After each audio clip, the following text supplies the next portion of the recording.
Samsung Galaxy S25 Ultra is still far away from its official launch, but the tech community has already started buzzing with leaks and rumors.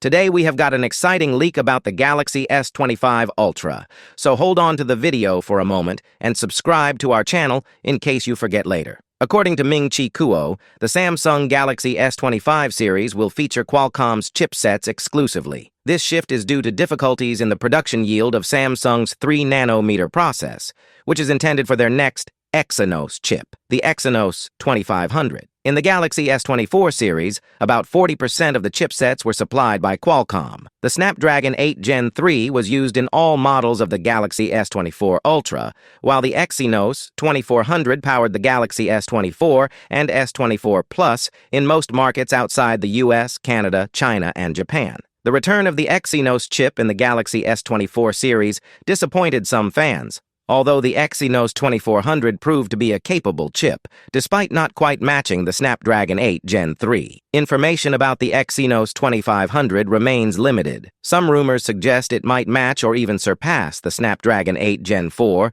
in terms of power efficiency, due to Samsung's second-generation 3nm technology. However, the results from this process appear to be falling short of expectations. Typically, Samsung's decision to drop Exynos chips would be welcomed, but this time, it might not be beneficial. There are rumors that the Snapdragon 8 Gen 4 could be significantly more expensive than previous versions, potentially leading to higher prices for the Galaxy S25, S25 Plus, and S25 Ultra. It's important to note that these are early rumors about the Galaxy S25 series, and the situation could change in the coming months. More concrete details are likely to emerge after the launch of the Galaxy Z Fold 6 and Galaxy Z Flip 6. So stay tuned and subscribe to our channel for the latest updates. Also, let us know your thoughts about Samsung Exynos chips in the comments section below. With that being said, I will see you guys in the next video.